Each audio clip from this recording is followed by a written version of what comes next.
Bonsoir à tous. À la une de ce journal, une levée de bouclier contre l'expulsion forcée de l'écrivain Patrice Nganan hors du territoire camerounais et la confiscation de son passeport. Ses avocats et ses proches contestent avec force ces actes posés après l'arrêt des poursuites judiciaires. Entre son arrestation, sa détention et son expulsion, y a-t-il vraiment eu des entorses aux procédures judiciaires dans cette affaire?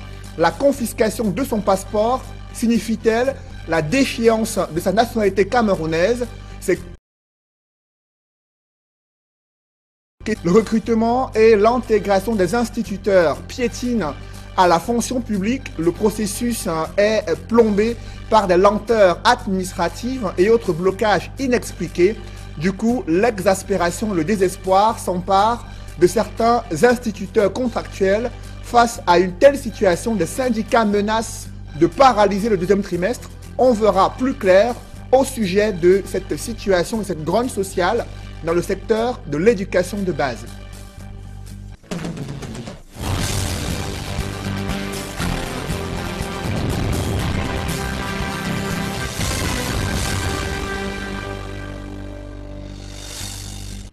Merci de suivre cette édition complète de l'information sur Equinox Télévision. Le célèbre écrivain de renommée internationale et activiste politique camerounais Patrice Nganan est aux États-Unis d'Amérique depuis quelques heures. Son expulsion forcée hors du territoire camerounais et la confiscation de son passeport ont suscité une levée de bouclier. Ses avocats contestent avec force ces actes posés sans aucune décision de justice. Pour son conseil, sa nationalité camerounaise ne souffre d'aucune contestation. Il compte d'ailleurs justement affronter la justice et l'administration camerounaise pour récupérer les documents officiels de Patrice Nganan qui ont été confisqués avant son expulsion hors du territoire camerounais. Reportage Marcelin Gansop. Je peux vous assurer que M. Nganan est arrivé effectivement ce matin à Washington pour son avion de le déposer. Expulsé mercredi soir, Patrice Nganan a donc rejoint Washington DC aux États-Unis, laissant derrière lui un débat qui ne cesse dans la nationalité camerounaise. Un débat qui, selon ses avocats, n'a pas lieu d'être. Patrice Nganan demeurant un citoyen camerounais jusqu'à preuve du contraire. On vous dit que M. Nganan n'a pas la nationalité camerounaise. Qui a contesté? Quel juge a pris la décision et a constaté qu'il a répudié la nationalité camerounaise? C'est ça la question. Parce que notre loi parle du terme répudiation de la nationalité camerounaise. Il faut qu'un juge constate. Les gens ne doivent pas s'asseoir dans leur bureau et estimer que le prisme qu'ils déversent sur tout papier constitue la vérité, ou bien la vérité judiciaire, ou celle prévue par la loi. Sur le problème de la déchéance de la nationalité, moi je regrette le propos du ministre de la Communication qui en parle et qui, semble-t-il, n'a pas visité ou bien n'a pas consulté la loi de 1968. Vu sous cet angle, les autorités camerounaises n'avaient donc pas droit de retenir par devers elles le passeport camerounais de Patrice Nganan. Parce que le procureur n'a aucune compétence, aucune qualité pour retenir un passeport d'un Camerounais tant qu'il n'a pas sous la main un jugement de déchéance de nationalité.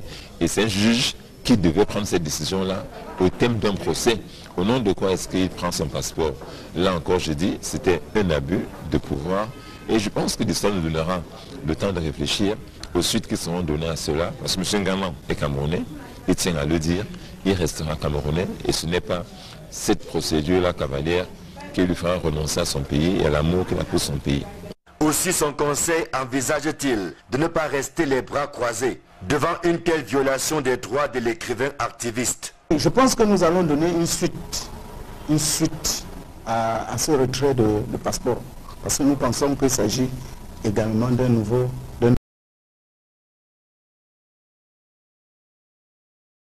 est un acte administratif susceptible de voie de recours. Que si l'autorité administrative qui prend la décision ne s'entoure pas des garanties suffisantes et de compétences et de motivation, à ce moment-là, nous appelons ça en droit un excès de pouvoir susceptible de diriger le contentieux devant le juge administratif qui doit nécessairement l'annuler. Donc je pense que nous allons donner une suite, n'est-ce pas, à ce retrait de passeport. Aux côtés des avocats, depuis le déclenchement de l'affaire, le collectif pour la libération de Patrice Nganang entend également œuvrer afin que son honneur soit rétabli et que d'autres Camerounais ne subissent pas le même sort dans l'avenir. L'arrestation de l'écrivain et universitaire Patrice Nganang est liée à ses publications sur les réseaux sociaux et son cas illustre aux yeux de Maître Hippolyte Méli une mauvaise application de la loi sur la cybercriminalité. Je vous propose d'écouter son analyse. On se pose la question de savoir si l'imprimé d'un post sur Facebook peut servir d'élément de poursuite. Et à cette question, nous voulions répondre le 19 pour dire que les autorités camerounaises n'ont pas à fouiller sur les pages Facebook qui juridiquement sont le prolongement du domicile de chaque individu. Les lois sont votées dans notre pays et personne ne se préoccupe de son application. Nous avons tout un texte sur la cybercriminalité qui définit tous les délits et tous les crimes qui peuvent se passer par la toile et définit également les procédures pour appréhender les preuves. Est-ce que parce qu'on a imprimé une page Facebook ou un document issu du net, est-ce suffisant pour garantir sécurité? Ça, ce sont les questions que pose la loi sur la cybercriminalité. Et ce pays est doté des officiers de police judiciaire spéciaux assermentés qui ont la charge. Donc, on regrette. De nombreuses entorses ont été identifiées dès l'arrestation de l'écrivain Patrice Nganang, sa détention et également son expulsion hors du territoire. Ses avocats déplorent une série de violations des procédures judiciaires qui laissent transparaître un acharnement non fondé sur leur client qui est victime de ces prises de position qui sont assimilées à celles d'un opposant politique. Reportage Guizogo.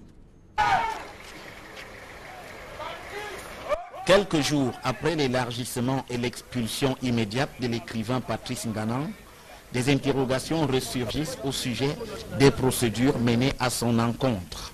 Son avocat, Maître Emmanuel Sim, parle d'un florilège d'entorses aux règles procédurales.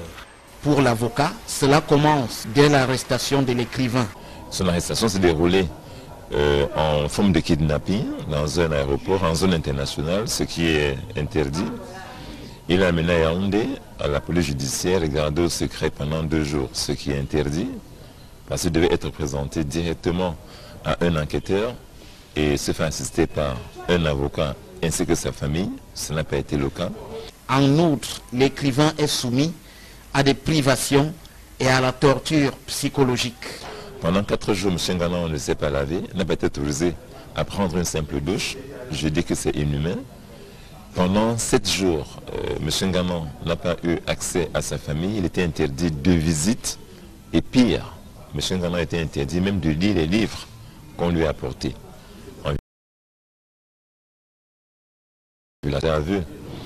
Par ailleurs, précise le conseil de l'écrivain, lorsqu'il est question de le juger en flagrant délit, cette procédure est aussi écornée. Devant le juge, l'affaire a été renvoyée, alors qu'en matière de flagrant délit, la loi prévoit qu'on doit juger la personne immédiatement ou au plus tard 3 jours après. C'est une comparution immédiate. Tous les éléments de preuve sont supposés être réunis. Il n'y a pas de raison qu'on renvoie l'affaire de Nganang à plus de mois. Il y a pire, soutient encore l'avocat. Aussitôt les poursuites arrêtées, l'écrivain est à nouveau enlevé, puis expulsé du Cameroun. On l'a ramené en prison. Il a été enlevé de force dans des conditions absolument époustouflantes. Il a été arrêté et sorti de prison par le GSO, armé jusqu'aux dents, avec des cagoules, comme si c'était l'arrestation d'un terroriste, mis dans ce camion blindé du GSO et traîné à l'aéroport, sans qu'aucun acte d'expulsion ne lui ait été notifié de manière formelle, ni à lui, ni à ses avocats. Devant tant d'entorses, Maître Sim conclut à une volonté délibérée d'en découdre avec un écrivain qualifié d'opposant. De l'arrestation jusqu'à l'expulsion, tout s'est passé vraiment, je veux dire, comme dans un État qui ne connaît plus la loi et où la seule loi était la volonté déterminée de mettre hors du pays un opposant, je peux dire en termes simples, un opposant politique. Autant dire un roman digne du procès de Franz Kafka. Au regard de ce feuilleton judiciaire concernant l'écrivain et universitaire Patrice Nganan, les procédures en la matière d'arrestation d'un individu dans un aéroport, de sa détention également à Yaoundé, son expulsion et le retrait de son passeport, les procédures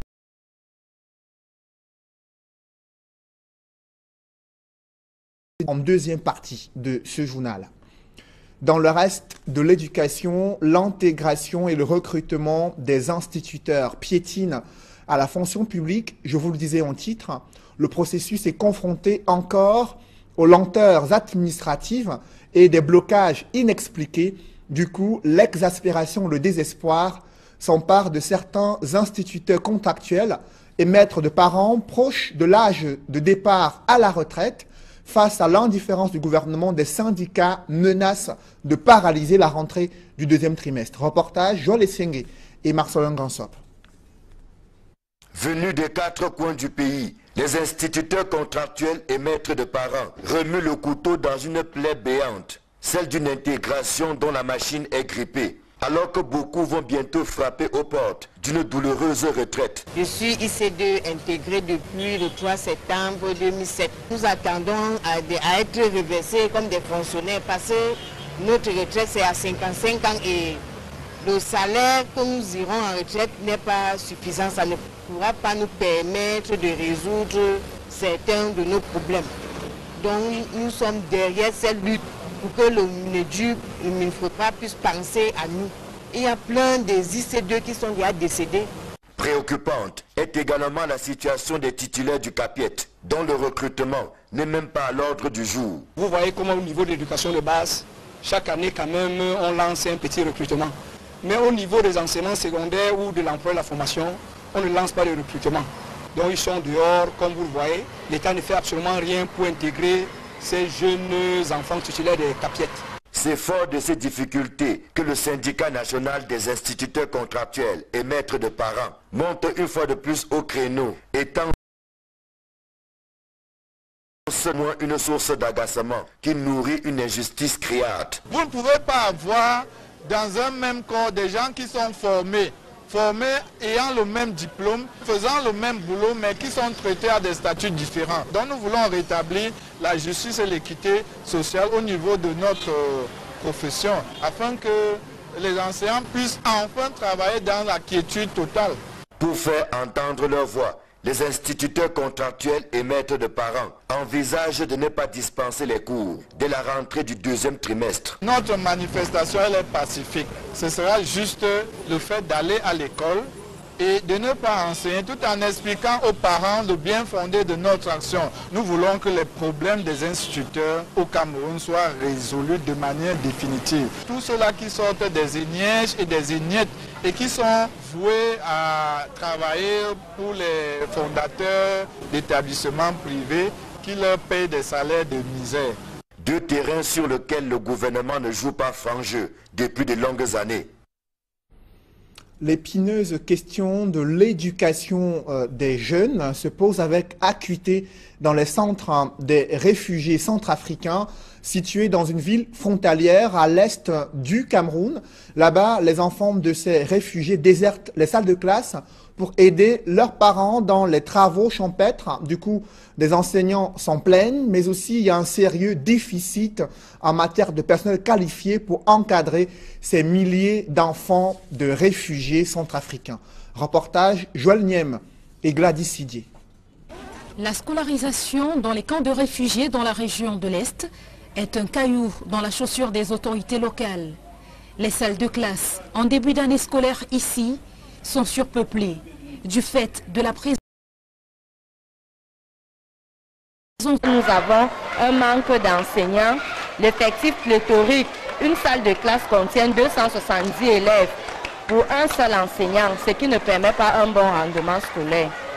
Ces enfants de réfugiés n'occupent les salles de classe que le temps des recensements et des inscriptions. Ils sont sortis de l'école au bout de quelques mois pour prêter main forte à leurs parents qui se lancent dans des activités champêtres pour survivre. Les enfants constituent alors une main-d'œuvre non négligeable. De pêche, comme actuellement nous sommes en pleine période de pêche, les parents retirent les enfants et les amènent dans les campagnes pour la pêche, et pendant la période des travaux champêtres, les parents retirent aussi leurs enfants et les ramènent. Tous reviennent là en fin avril pour surcharger encore les salles de classe. Ces mouvements constants de réfugiés ont des répercussions sur le mécanisme de scolarisation mis sur pied par les enseignants. Face aux effectifs pléthoriques, ils doivent pratiquement se plier en quatre pour dispenser les cours. L'année que j'arrivais ici, en 2012, j'avais 150 élèves, il n'y avait pas encore les réfugiés. Mais maintenant, je me retrouve à presque 300 élèves. J'ai le même salaire que l'enseignant qui est assis à Yaoundé, qui a 60 élèves. Et c'est beaucoup de travail, franchement, pour nous. On peut même dire que le travail a dépassé l'argent. Les enseignants se sentent délaissés dans l'exercice de leurs fonctions et sollicitent un accompagnement des pouvoirs publics. Le nombre de réfugiés centrafricains dans la région de l'Est ne cesse de croître. On en compte plus de 160 000. Les besoins sont tout aussi nombreux et de divers ordres, tels que présentés par les autorités locales. Ce que nous avons dans notre arrondissement sont multiples. Je peux les citer par ordre. Il y a les difficultés sanitaires, les difficultés éducatives et même sécuritaires. Sur le plan contrôlé, qui commettent des exactions en brousse. Sur le plan sanitaire, il y a des formations sanitaires, mais dépourvues du personnel. Il n'y a pas de personnel. Peut-être l'infirmier seul, dans le sens de quand il se déplace, on ferme la formation sanitaire. Les malades en souffrent. Selon le Haut Commissariat pour les réfugiés, il y a près de 260 000 réfugiés centrafricains sur le territoire camerounais. Tout de même, de nombreux centrafricains résidant au Cameroun ne sont pas enregistrés auprès du HCR. Dans le reste de l'actualité, la manne présidentielle n'a pas franchi le seuil de certaines chefferies traditionnelles situées dans le département de la KDI, région de l'Est. Aucun salaire n'a été distribué à certains chefs traditionnels. Ils ont profité de la tournée du préfet de la KDI pour poser leurs problèmes et l'autorité administrative leur a fait savoir qu'il y a un flou qui persiste autour de la légalité à la tête de certaines chefferies traditionnelles dans ce département de la région de l'Est. Reportage Joël Niem et Étienne Pascal Azégué. Les autorités traditionnelles du département de la KDI ont pris pour prétexte la tournée de prise de contact du nouveau préfet pour exprimer leur inquiétude quant au salaire qu'ils doivent percevoir, tel que cela est contenu dans le décret présidentiel en date du 13 septembre 2013. Ces décrets prévoient en effet que les chefs traditionnels du premier degré doivent percevoir 200 000 francs CFA à chaque fin du mois, ceux de deuxième degré 100 000 francs et ceux du troisième degré 50 000 francs CFA. Au canton Baya, comme partout dans la KDI, l'on n'a jamais eu vent de cet argent jusqu'à ce jour. Une petite poignée qui a bénéficié et le reste est resté dans tous les départements de la KDI, parmi lesquels moi-même qui suis le chef supérieur de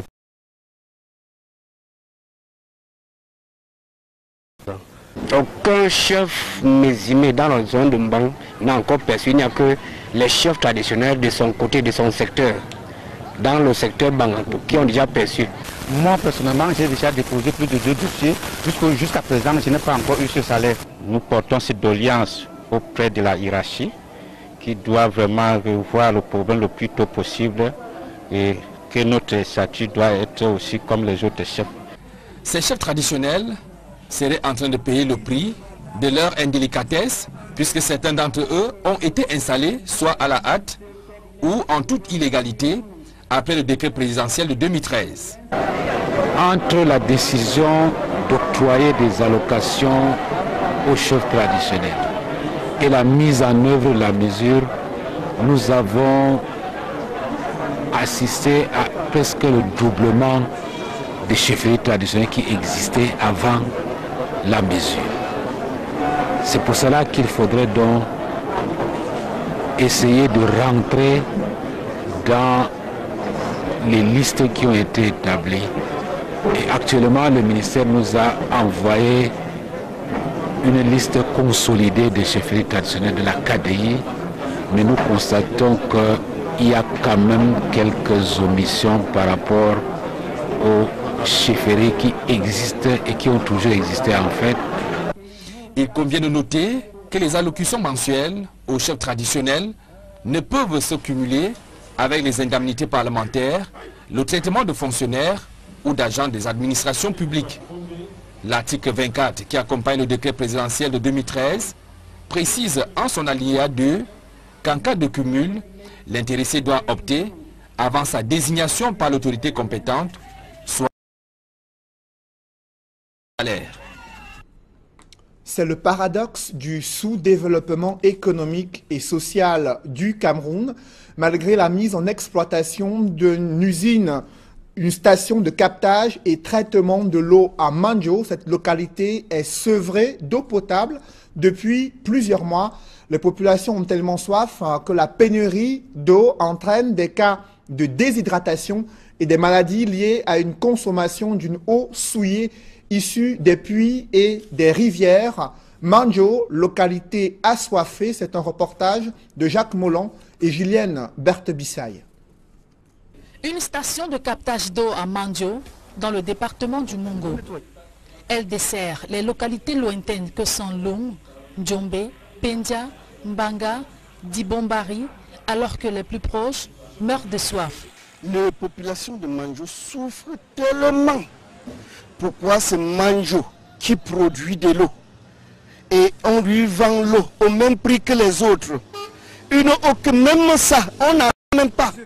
Il y a beaucoup de bonnes fontaines dans la ville de Manjo qui ne coulent pas. Or que la Sénère se trouve à Manjo. Ce qui nous fait mal, c'est parce que c'est nous qui distribuons l'eau dans tout le Mungo. Et nous sommes en manque d'eau. On ne parvient pas à boire l'eau. L'infrastructure ne sert donc pas les populations de la localité qui l'abritent. Conséquence, les riverains sont obligés de parcourir des distances pour se procurer le précieux liquide. Nos enfants souffrent de puiser l'eau de la source qui donne les maladies de gauche à droite. Aller à la Dibombe, puiser l'eau de la Dibombe qu'on met toutes choses dedans. Avec les habits, les choses qui sont mortes, on verse toujours dans l'eau. Les populations qui ne savent à quel saint se vouer lancent un cri de détresse à l'endroit des pouvoirs publics. C'est un défi majeur pour les villes africaines, la gestion des mototaxis. À Douala, ils sont surnommés les rois du désordre urbain qui refusent de se plier à la réglementation. Pourtant, la capitale économique du Cameroun pourrait s'inspirer du modèle rwandais. Là-bas, tous les conducteurs de mototaxis portent des casques, des chasubles et leurs motos sont bien identifiables. Également, bâcher des passagers est proscrit dans la capitale du Rwanda. C'est le constat que fait notre envoyé spécial, Eric Martial Ndiomo, dans ce reportage. Kigali, la belle, la capitale du Rwanda, brille par sa propreté et aussi par la chaleur humaine perceptible dans ses rues. Les routes qui serpentent la ville et ses collines sont bondées de véhicules et surtout de motos. Parmi elles, des mototaxis. De prime abord, l'on remarque que les conducteurs portent des casques, mais aussi ont des casques réservés pour leurs passagers. Il s'agit là d'une consigne sécuritaire obligatoire telle qu'exigée par les deux syndicats de mototaxis les plus représentatifs de Kigali, la Ferroakotamo et le Citramorois. Ces syndicats ont, lors d'un recensement réalisé en septembre 2012, dénombré près de 10 486 conducteurs de mototaxis dans la ville de Kigali, qui regorge un peu plus d'1 million d'habitants. Selon d'autres statistiques rwandaises, près de 47 187 per Kigali. Dans le déploiement quotidien, des chasubles portant les références du conducteur facilitent son identification. Les motos sont tout aussi identifiables par leur plaque d'immatriculation. Tout ceci participe de la sécurité des usagers et de la responsabilisation des conducteurs.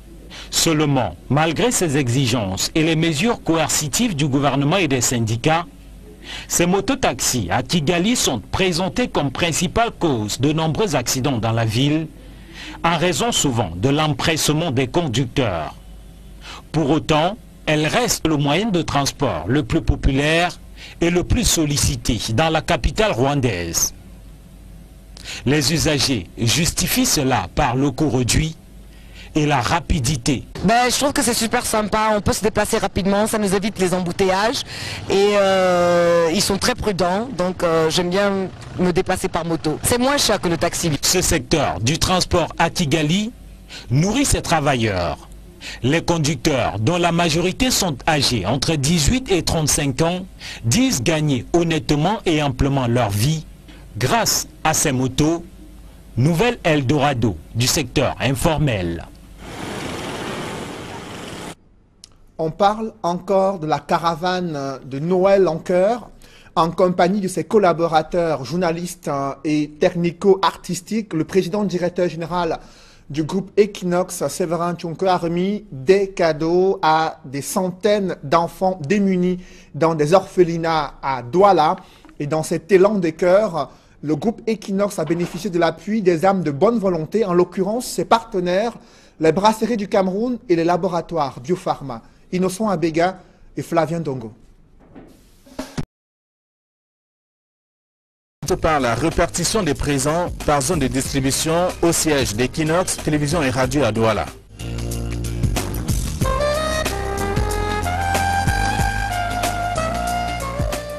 Motivé par le président directeur général du groupe La Nouvelle Expression, le personnel est en mouvement. L'arrivée des partenaires de l'opération Noël en cœur, à savoir la SABC, la Société anonyme des brasseries du Cameroun, est accompagnée des cris de joie des conducteurs de mototaxis, soutenant le geste que Radio et Télévision Equinox apporte chaque année aux enfants déshérités. Le top départ donné, le cortège s'ébranle dans les arrondissements de Douala 1er, 2e et 3e. Premier arrêt, le centre d'accueil de Bepanda. Ici, deux associations d'encadrement des mineurs et enfants malvoyants reçoivent des jouets, des denrées alimentaires, des jus, du savon et des vêtements.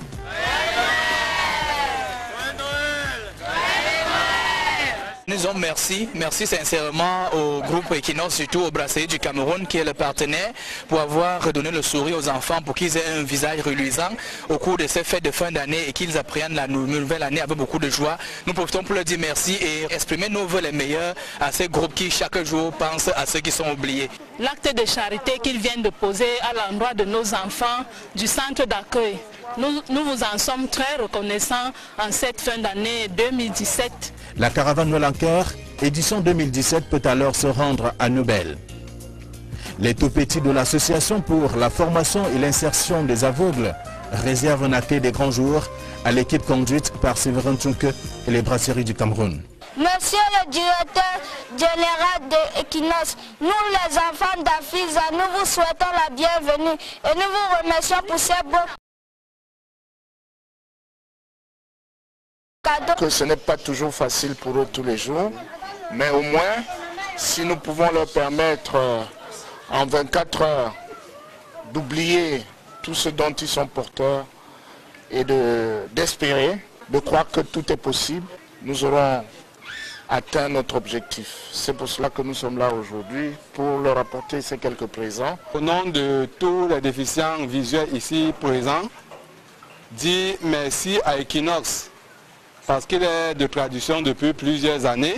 À ce moment précis, le sourire que vous donnez aux personnes en situation vulnérable est un sourire qui se partage à Noël pour tous les enfants.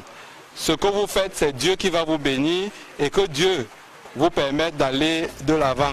En cette période de fête, le sourire ne peut que venir d'Equinox Radio et Télévision. Equinox est toujours auprès de son peuple. Nous vous remercions. Juste après cette étape, c'est une jeunesse fragile, abattue, qui, sentant l'arrivée de la caravane Noël en cœur, a décidé de retenir le cortège pour quelques minutes.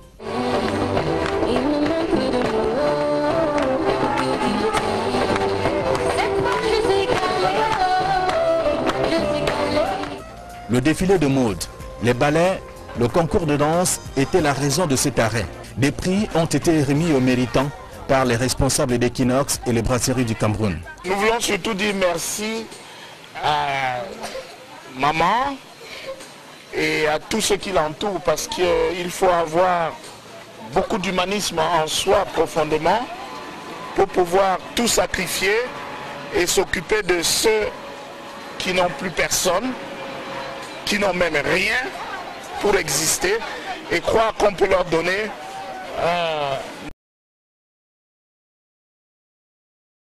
nous sommes venus vous apporter aujourd'hui nos partenaires des brasseries du Cameroun et Biopharma. Equinox Radio et Télévision fait dans une œuvre louable depuis plusieurs années déjà. Et nous, en tant qu'entreprise citoyenne, nous nous sentons au-delà de l'obligation, l'élan naturel de continuer à donner du bonheur. Vous savez, les boissons hygiéniques, elles accompagnent la vie de la naissance à la mort, en passant par toutes les difficultés de la vie. Quand on traverse 14 orphelinats en une journée et qu'on ressent ce qu'on ressent en sortant de chaque orphelinat, très sincèrement, on le fait de cœur joie, on le fait pour pouvoir donner du sourire, on le fait parce que j'arbore un t-shirt Noël pour tous, pour que chacun de nos consommateurs, in fine, réussisse à avoir le sourire pendant ces fêtes de fin d'année. Après le foyer d'accueil des orphelins de Nouvelle, la même ambiance a été vécue à la chaîne de foyer Saint-Nicodème de Nilon.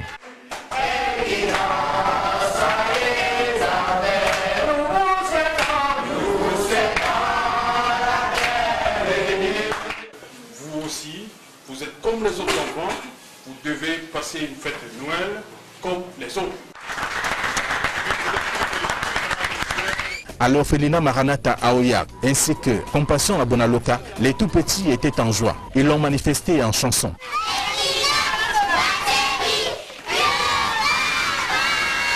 Nous remercions beaucoup le Seigneur qui soutient cette chaîne télévision qui fait beaucoup pour, pas seulement pour ces orphelins. Ça me va tellement tout droit au cœur parce qu'ils font dans le social ce que c'est que le battement de cœur de Dieu. La dernière étape du périple effectué dans des orphelinats, des arrondissements de Japoma. Après avoir reçu des cadeaux, les bénéficiaires ont dit merci en chanson.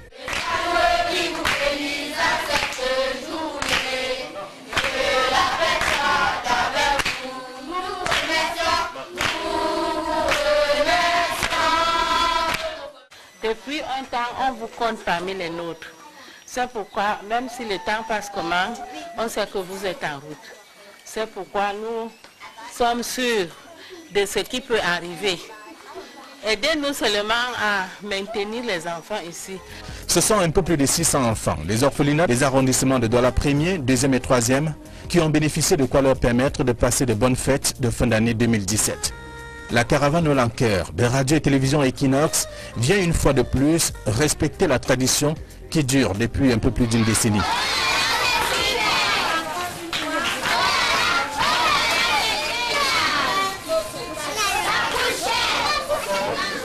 Au regard du feuilleton judiciaire concernant l'écrivain et universitaire Patrice Nganan, les procédures légales en matière d'interpellation d'un individu dans un aéroport, son expulsion du territoire et la confiscation de son passeport, est-ce que toutes ces procédures ont été respectées? Nous en parlons dans une poussière de secondes.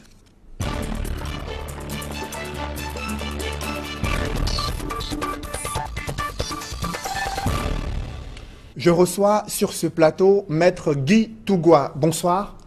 Bonsoir Cédric. Vous êtes avocat au barreau du Cameroun. Vous avez suivi ce feuilleton judiciaire concernant l'écrivain universitaire camerounais Patrice Nganan. Tout d'abord, quelles sont les procédures légales d'interpellation d'un individu dans un aéroport international, puisque c'est là où tout a commencé?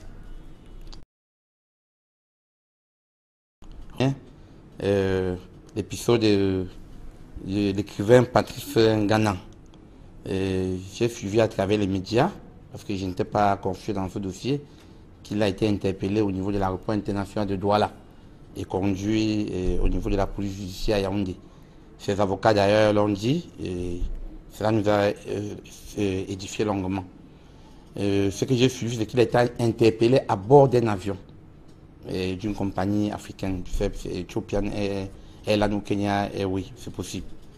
Bon, ce que je dois dire, c'est que dans les aéroports, nous avons l'habitude de voyager. Vous pouvez bien remarquer que dans les aéroports, lorsqu'on traverse le dernier contrôle de police, on suppose que vous avez traversé la frontière. C'est pour ça qu'on parle de police et frontières. Donc vous avez derrière vous la douane, le dernier contrôle de police, vous avez traversé une frontière. On doit donc se poser la question de savoir si, lorsqu'on est à bord d'un avion, à l'aéroport international de Douala, on est encore en territoire camerounais. C'est la question qu'on doit se poser. Et si vous êtes encore en territoire camerounais, à ce moment, les policiers camerounais peuvent bien, puisque c'est leur champ de compétence, agir. Si vous n'êtes plus en territoire camerounais, c'est simplement la police à bord de l'avion, puisque c'est un avion de Kenya Airways, il y a forcément des policiers de Kenya Airways qui travaillent à bord, et un commandant de bord. Mais il y a une jurisprudence qui peut nous édifier, Cyril. Il y a celle Cédric, il y a la jurisprudence Strauss-Kahn, le ministre Strauss-Kahn. Si vous vous rappelez, ce monsieur avait été interpellé à New York dans un vol d'Air France. Il était assis à bord. Et les policiers américains sont venus l'extraire de l'avion. Alors, j'ai fait des recherches, Cédric, il y a un problème qui se pose. Est-ce que le code de procédure pénale prévoit de telles dispositions? Quelles sont d'abord les dispositions existantes lorsqu'un individu peut être interpellé? Quels sont les pouvoirs conférés à la fois à la police des frontières et aux EPJ dans un aéroport international? Non, j'en viens. Je vous ai dit tout à l'heure qu'on ne peut pas dire déjà si on est en territoire camerounais ou pas. Si on est en territoire camerounais, les officiers de police judiciaire sont dans les rôles. Je vous ai pris le cas de Dominique Strauss-Kahn qui a été interpellé par la police américaine à bord d'un vol d'Air France. Alors, j'ai fait des recherches et je me suis rendu compte que l'ordre public international varie selon qu'on est en mer ou au sol. Parce que vous savez, il y a des territoires, par exemple, lorsqu'on est au sein d'une ambassade, on vous dit que vous êtes dans un territoire étranger. Vous ne verrez jamais un policier camerounais aller à l'ambassade de France interpeller un individu qui se trouve à l'intérieur de l'ambassade de France. C'est pareil dans un navire, parce que les navires battent pavillon d'un État. Vous voyez même les capitaines de bord dans les navires sont même officiers d'état civil. Ils ont le pouvoir de police étendu. Dans ces recherches, il y a deux courants doctrinaux. Il y a un courant doctrinal qui estime que lorsque l'avion est encore au sol, il est un meuble sur un territoire. Ou bien il est un meuble sur un immeuble. À ce moment, la police de ce pays-là peut, avec les accords de coopération, interpeller la police qui est à bord. Et lorsque ce monsieur qui se trouve à bord est conduit hors de l'avion, il a la disposition de la police camerounaise. Donc il y a des accords de coopération. Il y a une autre doctrine qui estime que lorsque on est en territoire étranger dans un avion, lorsque l'avion a déjà pris son envol, lorsqu'on est dans les airs, parce que dans la jurisprudence de Strauss-Kahn, j'ai bien lu un internationaliste qui a dit si Strauss-Kahn avait plutôt commis des attouchements à bord de l'avion sur une hôtesse, à ce moment, c'est le commandant de bord qui devait remettre Strauss-Kahn aux autorités françaises une fois l'atterrissage. Donc voilà le problème qui se pose. On se demande donc maintenant, parce que maintenant dans la jurisprudence d'Edward Snowden, vous connaissez tous ce citoyen américain qui était poursuivi, voilà, et qui s'est réfugié dans une zone dite internationale. Donc ça dépend donc maintenant des lois qu'il y a dans les pays et des accords de coopération que les différentes polices ont entre elles. Justement, pour le cas du Cameroun, l'affaire Patrice Ngana a relevé d'autres curiosités à travers cette audience marathon qui s'est tenue mercredi 27 décembre, alors que la prochaine audience avait été fixée au départ pour mi-janvier 2018. Quel est le fondement juridique de ce brusque changement observé dans le procès de Patrice Ngana? Oui, c'est-à-dire que dans la pratique judiciaire, il y a une notion que nous appelons le rabattement des dates d'audience. Ça veut dire quoi concrètement? Votre affaire, vous pouvez avoir une affaire, elle peut être en matière pénale, elle peut être en matière sociale ou en matière civile. Le juge qui a appelé votre affaire renvoie votre affaire dans 2 mois. Il se trouve que le jour de cette audience, vous allez par exemple convoler, vous allez vous marier, convoler en justice, et vous écrivez au président de la juridiction pour lui dire que vous avez des raisons qui vous amènent à ne pas être présent ce jour. Et si vous êtes jugé ce jour, cela va préjudicer fortement à vos droits. À ce moment, le juge examine vos requêtes et il peut fixer une nouvelle date d'audience qui vous convient et qui peut convenir à la partie adverse. C'est pour ça que dans le cas de ce dossier, si vous avez bien lu, M. Patrick Ngana a été extrait de sa cellule. Il a reçu un avis d'extraction. Il savait qu'il devait passer à l'audience le lendemain. Ses avocats l'ont dit, ils étaient informés également. Et cette demande a été faite à l'initiative du ministère public, qui est la partie principale, il faut le rappeler, dans un procès pénal. Il suffit que la demande soit faite par une partie au procès. Et si le juge, notamment le chef de la juridiction, trouve les motifs avancés pertinents, il a fait. Donc c'est une pratique qui est, on l'appelle en termes techniques, une pratique prétorienne. Ce n'est pas forcément prévu par un texte de loi. Justement, Maître Guy Togoua, il y a ce levier juridique qui a été utilisé pour aboutir à l'arrêt des poursuites judiciaires. Les Camerounais s'interrogent à cet arrêt des poursuites judiciaires. De quoi il s'agit concrètement? Oui, c'est dire qu'il s'agit ici simplement de l'article 64 du Code de procédure pénale. Cet article 64, j'ai pris la peine d'avoir quelques extraits, dit ceci en substance. Et cet article a d'ailleurs trouvé son application dans la crise anglophone. Vous vous souvenez qu'il y a des gens qui étaient poursuivis, notamment des confrères à nous, dans la crise anglophone, et qui ont bénéficié des dispositions de cet article, que les anglophones ont fait une pratique très commune dans la common law. Ça s'appelle là-bas nolé prosecchi. Bon, c'est prévu par le code de procédure pénale dans son article 64 qui dit ceci: le procureur général, près une cour d'appel, peut, sur autorisation écrite du ministre en charge de la justice, requérir par écrit, plus oralement, l'arrêt de poursuite pénale à tout stade de la procédure avant l'intervention d'une décision au fond, lorsque les poursuites sont de nature à compromettre l'intérêt social ou la paix publique. C'est ce que cet article 64 dit, et cet article 64 qui a été appliqué. Maintenant, on doit se poser la question de savoir si ces poursuites étaient de nature à compromettre l'intérêt social. Chacun verra. Ou la paix publique. Chacun verra. Mais toujours est-il que ceux qui étaient à l'audience hier ont bien pu remarquer que cette audience a connu une composition particulière. On a commencé l'audience normalement, et après, il y a eu une suspension.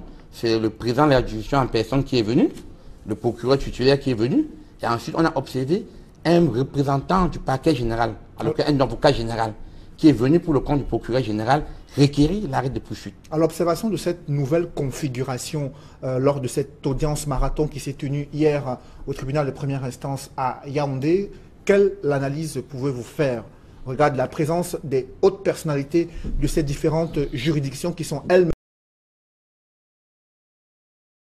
J'essaie quand même de mettre en œuvre les hautes instructions du ministre de la Justice, qui est par excellence le chef du parquet. On a dit que c'est le procureur général qui requiert l'arrêt de poursuite. C'est normal que... Et je tiens également à dire ici pour vos téléspectateurs qu'il y a un principe en droit qui parle de l'indivisibilité du parquet. Le parquet est unique.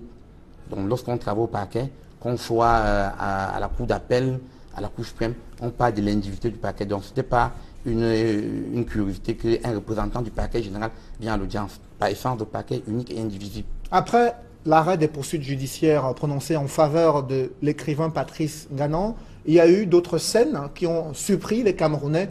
C'est son expulsion hors du territoire camerounais et la confiscation de son passeport, selon les propos de ses avocats.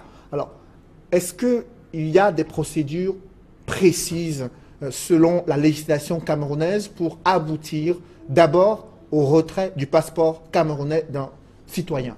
Je dois vous avouer, c'est dit que moi-même je suis resté curieux, et je le suis encore, quant à l'expulsion de Patrice Ngana du territoire camerounais.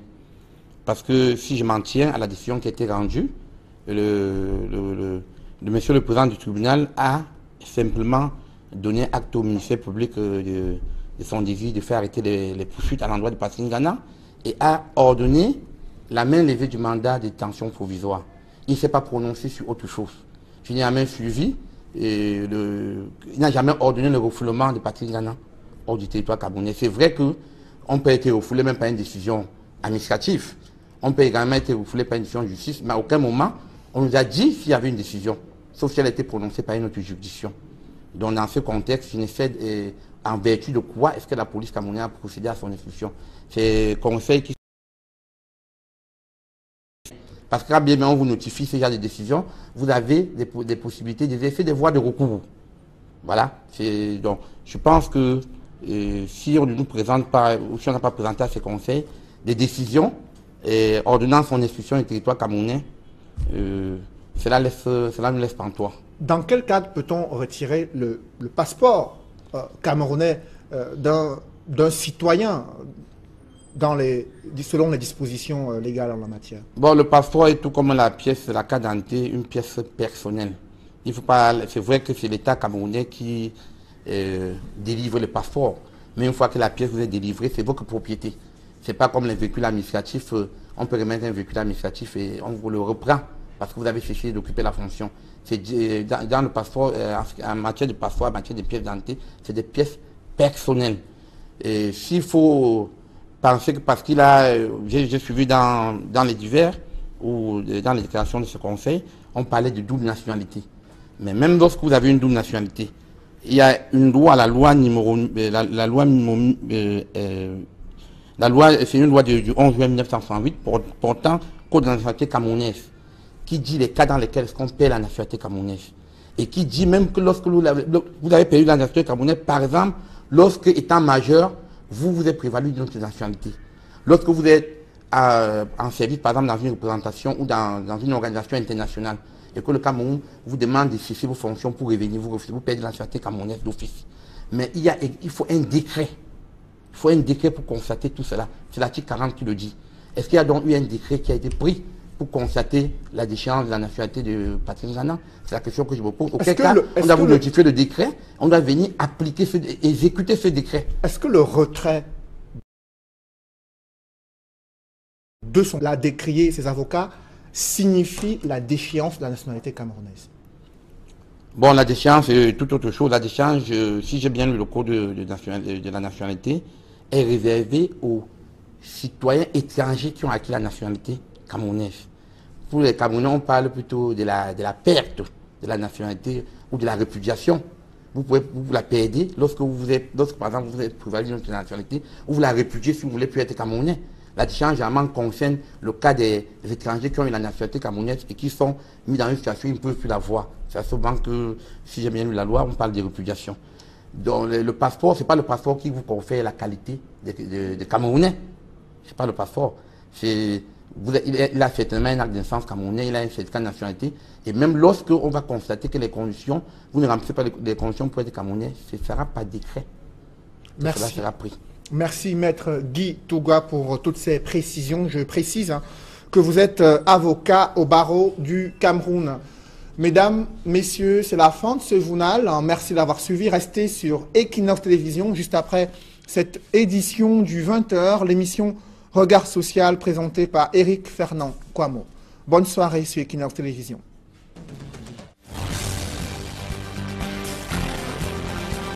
Le 19, pour dire que les autorités camerounaises n'ont pas à fouiller sur les pages Facebook qui juridiquement sont le prolongement du domicile de chaque individu. Les lois sont votées dans notre pays et personne ne se préoccupe de son application. Nous avons tout un texte sur la cybercriminalité qui définit tous les délits et tous les crimes qui peuvent se passer par la toile et définit également les procédures pour appréhender les preuves. Est-ce que parce qu'on a imprimé une page Facebook ou un document issu du net, est-ce suffisant pour garantir sécurité? Ça, ce sont les questions que pose la loi sur la cybercriminalité. Et ce pays est doté des officiers de police judiciaire spéciaux assermentés qui ont la charge. Donc, on regrette. De nombreuses entorses ont été identifiées dès l'arrestation de l'écrivain Patrice Ngana, sa détention et également son expulsion hors du territoire. Ses avocats déplorent une série de violations des procédures judiciaires qui laissent transparaître un acharnement non fondé sur leur client qui est victime de ces prises de position qui sont assimilées à celles d'un opposant politique. Reportage Guizogo. Quelques jours après l'élargissement et l'expulsion immédiate de l'écrivain Patrice Ngana, des interrogations ressurgissent au sujet des procédures menées à son encontre. Son avocat, Maître Emmanuel Sim, parle d'un florilège d'entorses aux règles procédurales. Pour l'avocat, cela commence dès l'arrestation de l'écrivain. Son arrestation s'est déroulée en forme de kidnapping dans un aéroport en zone internationale, ce qui est interdit. Il a amené à Yaoundé, à la police judiciaire, et gardé au secret pendant 2 jours, ce qui est interdit, parce qu'il devait être présenté directement à un enquêteur et se faire assister par un avocat ainsi que sa famille. Ce n'a pas été le cas. En outre, l'écrivain est soumis à des privations et à la torture psychologique. Pendant 4 jours, M. Nganan ne s'est pas lavé, n'a pas été autorisé à prendre une simple douche. Je dis que c'est inhumain. Pendant 7 jours, M. Nganan n'a pas eu accès à sa famille. Il était interdit de visite. Et pire, M. Nganan était interdit même de lire les livres qu'on lui a apportés.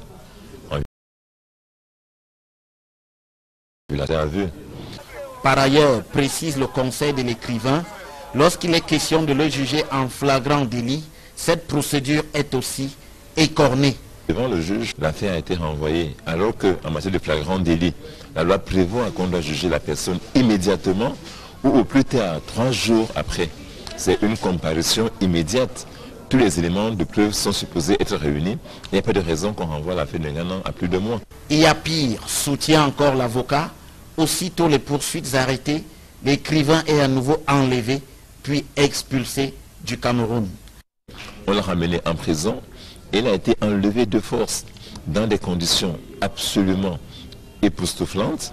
Il a été arrêté et sorti de prison par le GSO, armé jusqu'aux dents, avec des cagoules, comme si c'était l'arrestation d'un terroriste, mis dans ce camion blindé du GSO et traîné à l'aéroport, sans qu'aucun acte d'expulsion ne lui ait été notifié de manière formelle, ni à lui, ni à ses avocats. Devant tant d'entorses, Maître Sim conclut à une volonté délibérée d'en découdre avec un écrivain qualifié d'opposant. De l'arrestation jusqu'à l'expulsion, tout s'est passé vraiment, je veux dire, comme dans un État qui ne connaît plus la loi et où la seule loi était la volonté déterminée de mettre hors du pays un opposant, je peux dire, en termes simples, un opposant politique. Autant dire un roman digne du procès de Franz Kafka.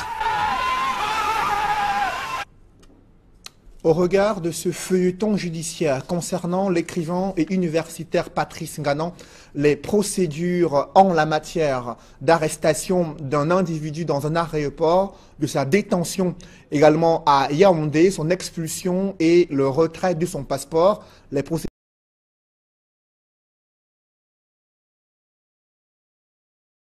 en deuxième partie de ce journal. Dans le reste de l'éducation, l'intégration et le recrutement des instituteurs piétinent à la fonction publique. Je vous le disais en titre, le processus est confronté encore aux lenteurs administratives et des blocages inexpliqués. Du coup, l'exaspération, le désespoir s'empare de certains instituteurs contractuels et maîtres de parents proches de l'âge de départ à la retraite.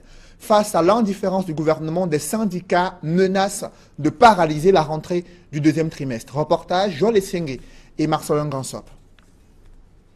Venus des 4 coins du pays, les instituteurs contractuels et maîtres de parents remuent le couteau dans une plaie béante, celle d'une intégration dont la machine est grippée, alors que beaucoup vont bientôt frapper aux portes d'une douloureuse retraite. Je suis IC2 intégré depuis le 3 septembre 2007. Nous attendons à être reversés comme des fonctionnaires parce que notre retraite c'est à 55 ans et le salaire que nous irons en retraite n'est pas suffisant. Ça ne pourra pas nous permettre de résoudre certains de nos problèmes.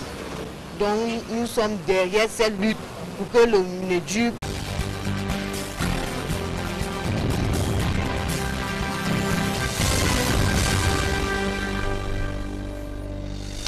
Bonsoir à tous. À la une de ce journal, une levée de bouclier contre l'expulsion forcée de l'écrivain Patrice Nganan hors du territoire camerounais et la confiscation de son passeport. Ses avocats et ses proches contestent avec force ces actes posés après l'arrêt des poursuites judiciaires. Entre son arrestation, sa détention et son expulsion, y a-t-il vraiment eu des entorses aux procédures judiciaires dans cette affaire? La confiscation de son passeport signifie-t-elle la déchéance de sa nationalité camerounaise? C'est que le recrutement et l'intégration des instituteurs piétinent à la fonction publique. Le processus est plombé par des lenteurs administratives et autres blocages inexpliqués. Du coup, l'exaspération et le désespoir s'emparent de certains instituteurs contractuels. Face à une telle situation, des syndicats menacent de paralyser le deuxième trimestre. On verra plus clair au sujet de cette situation, de cette grogne sociale dans le secteur de l'éducation de base.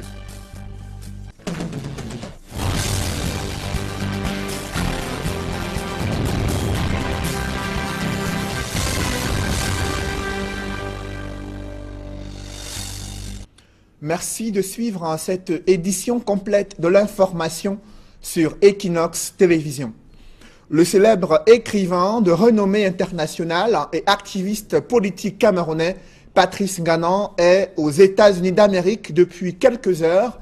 Son expulsion forcée hors du territoire camerounais et la confiscation de son passeport ont suscité une levée de boucliers. Ses avocats contestent avec force ces actes posés sans aucune décision de justice. Pour son conseil, sa nationalité camerounaise ne souffre d'aucune contestation.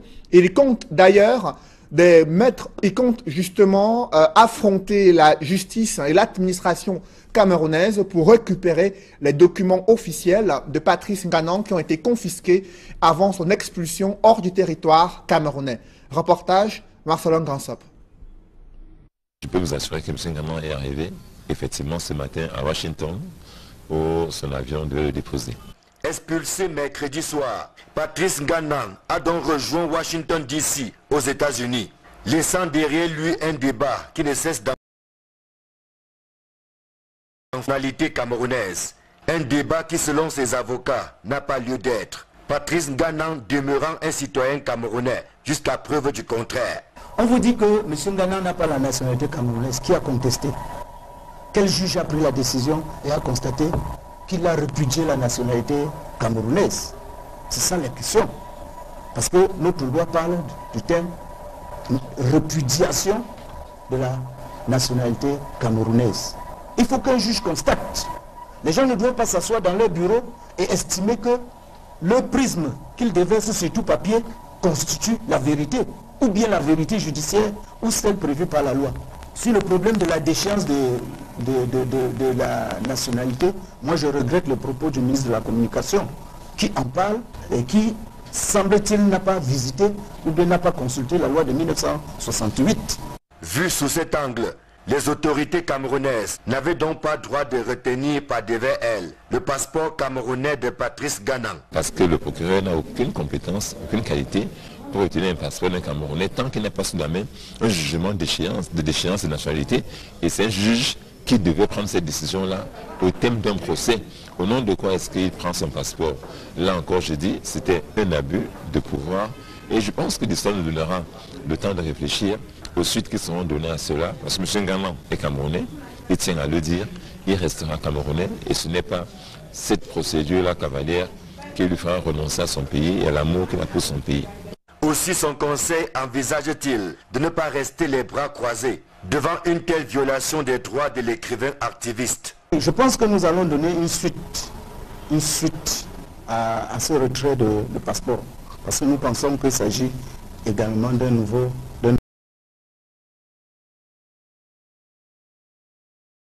est un acte administratif susceptible de voir des recours. Que si l'autorité administrative qui prend la décision ne s'entoure pas des garanties suffisantes et de compétences et de motivation, à ce moment-là, nous appelons ça en droit un excès de pouvoir susceptible de diriger le contentieux devant le juge administratif qui doit nécessairement l'annuler. Donc je pense que nous allons donner une suite, n'est-ce pas, à ce retrait de passeport. Aux côtés des avocats, depuis le déclenchement de l'affaire, le collectif pour la libération de Patrice Nganan entend également œuvrer afin que son honneur soit rétabli et que d'autres Camerounais ne subissent pas le même sort dans l'avenir. L'arrestation de l'écrivain et universitaire Patrice Nganan est liée à ses publications sur les réseaux sociaux et son cas illustre aux yeux de Maître Hippolyte Méli une mauvaise application de la loi sur la cybercriminalité. Je vous propose d'écouter son analyse. on se pose la question de savoir si l'imprimé d'un post sur Facebook peut servir d'élément de poursuite. Et à cette question, nous voulions répondre. Il ne faudra plus penser à nous. Il y a plein des IC2 qui sont déjà décédés. Préoccupante est également la situation des titulaires du CAPIET, dont le recrutement n'est même pas à l'ordre du jour. Vous voyez comment au niveau de l'éducation de base, chaque année quand même, on lance un petit recrutement. Mais au niveau des enseignements secondaires ou de l'emploi et de la formation, on ne lance pas de recrutement. Donc ils sont dehors, comme vous le voyez. L'État ne fait absolument rien pour intégrer ces jeunes enfants titulaires des CAPIET. C'est fort de ces difficultés que le syndicat national des instituteurs contractuels et maîtres de parents monte une fois de plus au créneau, étant seulement une source d'agacement qui nourrit une injustice criante. Vous ne pouvez pas avoir dans un même corps des gens qui sont formés ayant le même diplôme, faisant le même boulot, mais qui sont traités à des statuts différents. Donc nous voulons rétablir la justice et l'équité sociale au niveau de notre profession, afin que les enseignants puissent enfin travailler dans la quiétude totale. Pour faire entendre leur voix, les instituteurs contractuels et maîtres de parents envisagent de ne pas dispenser les cours dès la rentrée du deuxième trimestre. Notre manifestation, elle est pacifique. Ce sera juste le fait d'aller à l'école et de ne pas enseigner, tout en expliquant aux parents le bien fondé de notre action. Nous voulons que les problèmes des instituteurs au Cameroun soient résolus de manière définitive. Tous ceux-là qui sortent des ignièges et des ignettes et qui sont voués à travailler pour les fondateurs d'établissements privés qui leur payent des salaires de misère. Deux terrains sur lesquels le gouvernement ne joue pas franc jeu depuis de longues années. L'épineuse question de l'éducation des jeunes se pose avec acuité dans les centres des réfugiés centrafricains situés dans une ville frontalière à l'est du Cameroun. Là-bas, les enfants de ces réfugiés désertent les salles de classe pour aider leurs parents dans les travaux champêtres. Du coup, des enseignants sont pleins, mais aussi il y a un sérieux déficit en matière de personnel qualifié pour encadrer ces milliers d'enfants de réfugiés centrafricains. Reportage Joël Niem et Gladys Sidier. La scolarisation dans les camps de réfugiés dans la région de l'Est est un caillou dans la chaussure des autorités locales. Les salles de classe en début d'année scolaire ici sont surpeuplées du fait de la présence. Nous avons un manque d'enseignants, l'effectif pléthorique.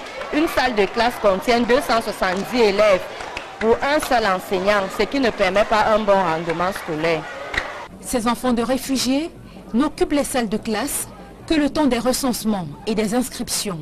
Ils sont sortis de l'école au bout de quelques mois pour prêter main forte à leurs parents qui se lancent dans des activités champêtres pour survivre.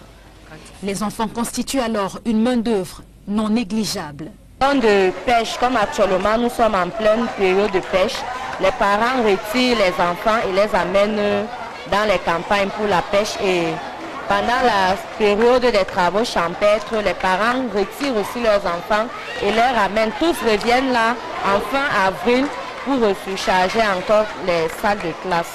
Ces mouvements constants de réfugiés ont des répercussions sur le mécanisme de scolarisation mis sur pied par les enseignants. Face aux effectifs pléthoriques, ils doivent pratiquement se plier en quatre pour dispenser les cours. L'année que j'arrivais ici, en 2012, j'avais 150 élèves, il n'y avait pas encore les réfugiés.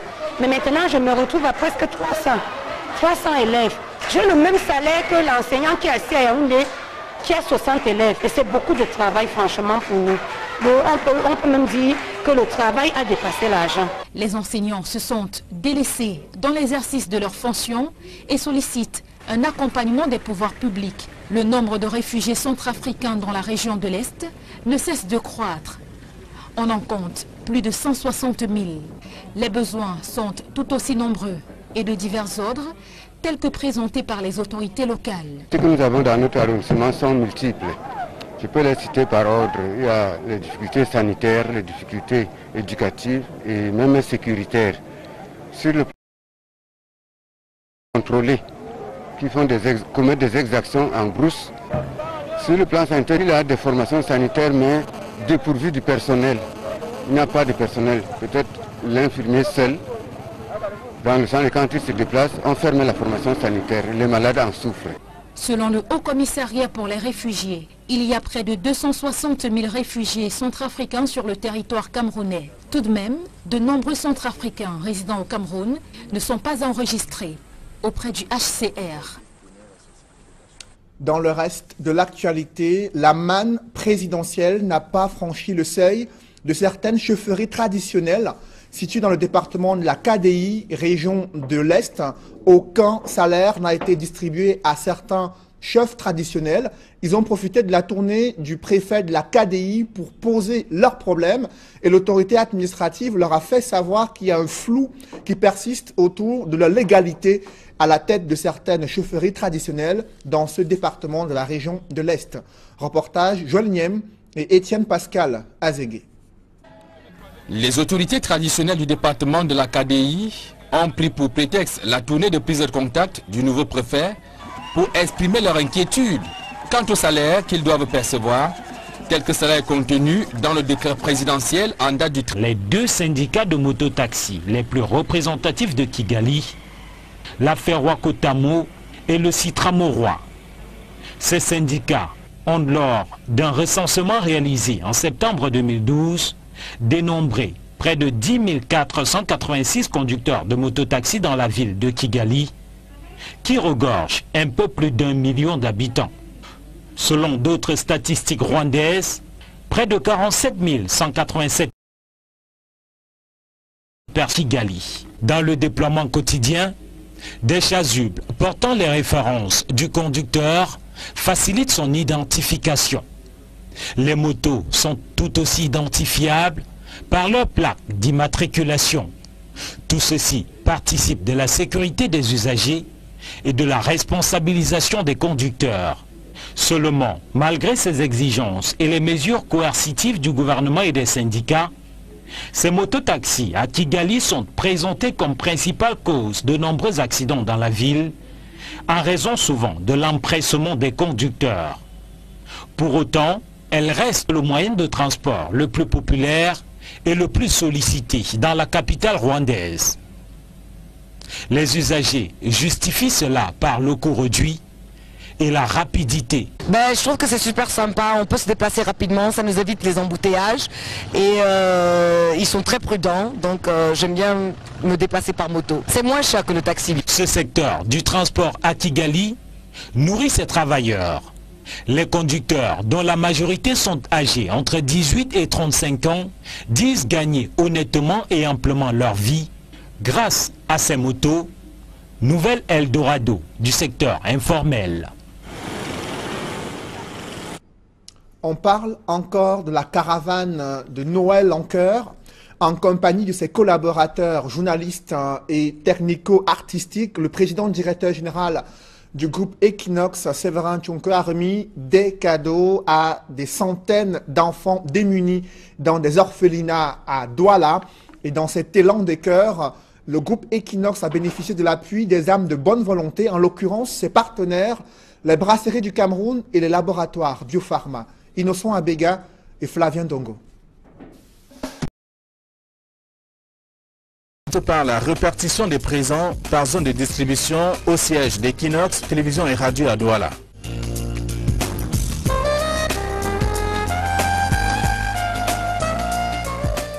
Motivé par le président directeur général du groupe La Nouvelle Expression, le personnel est en mouvement. L'arrivée des partenaires de l'opération de l'Anker, à savoir la SABC, la Société anonyme des brasseries du Cameroun, est accompagnée des cris de joie des conducteurs de mototaxi, soutenant le geste que Radio et Télévision Equinox apporte chaque année aux enfants déshérités. Le top départ donné, le cortège s'ébranle dans les arrondissements de Douala 1er, 2e et 3e. Premier arrêt, le centre d'accueil de Bepanda. Ici, deux associations d'encadrement des mineurs et enfants malvoyants reçoivent des jouets, des denrées alimentaires, des jus, du savon et des vêtements.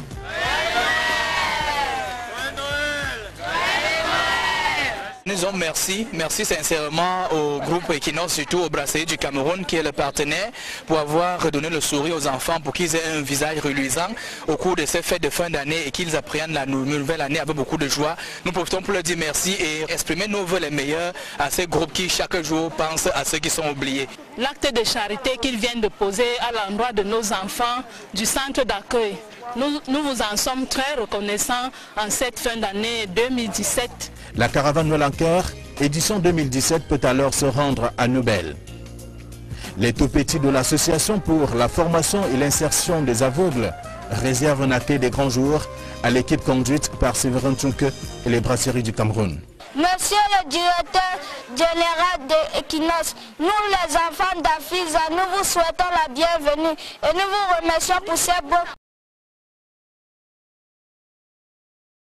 cadeaux. Que ce n'est pas toujours facile pour eux tous les jours, mais au moins, si nous pouvons leur permettre en 24 heures d'oublier tout ce dont ils sont porteurs et d'espérer, de croire que tout est possible, nous aurons atteint notre objectif. C'est pour cela que nous sommes là aujourd'hui, pour leur apporter ces quelques présents. Au nom de tous les déficients visuels ici présents, dis merci à Equinox, parce qu'il est de tradition depuis plusieurs années. À ce moment précis, le sourire que vous donnez aux personnes en situation vulnérable est un sourire qui se partage à Noël pour tous les enfants. Ce que vous faites, c'est Dieu qui va vous bénir et que Dieu vous permette d'aller de l'avant. En cette période de défaite, le sourire ne peut que venir d'Equinox Radio et Télévision. Equinox est toujours auprès de son peuple. Nous vous remercions. Juste après cette étape, c'est une jeunesse fragile, abattue, qui, sentant l'arrivée de la caravane Noël en Cœur, a décidé de retenir le cortège pour quelques minutes.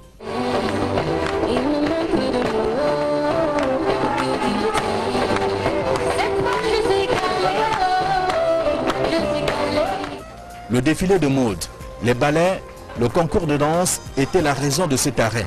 Des prix ont été remis aux méritants par les responsables d'Equinox et les Brasseries du Cameroun. Le 13 septembre 2013, ces décrets prévoient en effet que les chefs traditionnels du premier degré doivent percevoir 200 000 francs CFA à chaque fin du mois, ceux de deuxième degré 100 000 francs et ceux du troisième degré 50 000 francs CFA.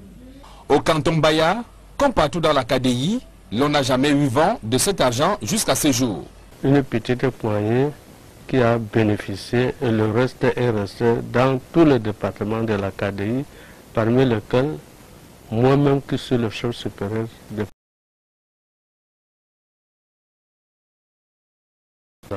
Aucun chef mésimé dans la zone de Mbang n'a encore perçu, il n'y a que les chefs traditionnels de son côté, de son secteur, dans le secteur Banganto, qui ont déjà perçu. Moi personnellement, j'ai déjà déposé plus de 2 dossiers. Jusqu'à présent, je n'ai pas encore eu ce salaire. Nous portons cette doléance auprès de la hiérarchie qui doit vraiment revoir le problème le plus tôt possible et que notre statut doit être aussi comme les autres chefs. Ces chefs traditionnels seraient en train de payer le prix de leur indélicatesse puisque certains d'entre eux ont été installés soit à la hâte ou en toute illégalité après le décret présidentiel de 2013.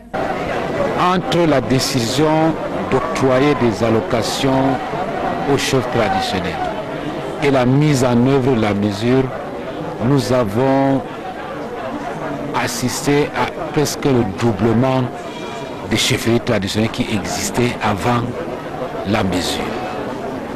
C'est pour cela qu'il faudrait donc essayer de rentrer dans les listes qui ont été établies. Et actuellement, le ministère nous a envoyé une liste consolidée des chefferies traditionnelles de la KDI, mais nous constatons qu'il y a quand même quelques omissions par rapport aux chefferies qui existent et qui ont toujours existé en fait.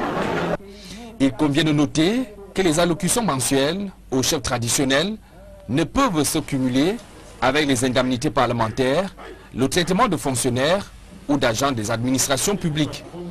L'article 24 qui accompagne le décret présidentiel de 2013 précise en son alinéa 2 qu'en cas de cumul, l'intéressé doit opter avant sa désignation par l'autorité compétente, soit salaire. C'est le paradoxe du sous-développement économique et social du Cameroun, malgré la mise en exploitation d'une usine, une station de captage et traitement de l'eau à Manjo. Cette localité est sevrée d'eau potable depuis plusieurs mois. Les populations ont tellement soif que la pénurie d'eau entraîne des cas de déshydratation et des maladies liées à une consommation d'une eau souillée issue des puits et des rivières. Manjo, localité assoiffée, c'est un reportage de Jacques Molon et Julienne Berthe-Bissaye. Une station de captage d'eau à Manjo, dans le département du Mongo. Elle dessert les localités lointaines que sont Lung, Djombe, Pendja, Mbanga, Dibombari, alors que les plus proches meurent de soif. Les populations de Manjo souffrent tellement. Pourquoi c'est Manjo qui produit de l'eau et on lui vend l'eau au même prix que les autres? Une eau que même ça, on n'a même pas. Il y a beaucoup de bonnes fontaines dans la ville de Manjo qui ne coulent pas. Or que la Sénère se trouve à Manjo. Ce qui nous fait mal, c'est parce que c'est nous qui distribuons l'eau dans tout le monde. Et nous sommes en manque d'eau. On ne parvient pas à boire l'eau. L'infrastructure ne sert donc pas les populations de la localité qui l'abritent. Conséquence, les riverains sont obligés de parcourir des distances pour se procurer le précieux liquide. Nos enfants souffrent de puiser l'eau de la source qui donne les maladies de gauche à droite. Aller à la Dibombe, puiser l'eau de la Dibombe qu'on met toutes choses dedans. Avec les habits, les choses qui sont mortes, on verse toujours dans l'eau. Les populations qui ne savent à quel saint se vouer lancent un cri de détresse à l'endroit des pouvoirs publics. C'est un défi majeur pour les villes africaines, la gestion des mototaxis. À Douala, ils sont surnommés les rois du désordre urbain qui refusent de se plier à la réglementation. Pourtant, la capitale économique du Cameroun pourrait s'inspirer du modèle rwandais. Là-bas, tous les conducteurs de mototaxis portent des casques, des chasubles et leurs motos sont bien identifiables. Également, bâcher des passagers est proscrit dans la capitale du Rwanda. C'est le constat que fait notre envoyé spécial, Eric Martial Ndiomo, dans ce reportage. Kigali, la belle, la capitale du Rwanda, brille par sa propreté et aussi par la chaleur humaine perceptible dans ses rues. Les routes qui serpentent la ville et ses collines sont bondées de véhicules et surtout de motos. Parmi elles, des mototaxis. De prime abord, l'on remarque que les conducteurs portent des casques, mais aussi ont des casques réservés pour leurs passagers. Il s'agit là d'une consigne sécuritaire obligatoire telle qu'exigée par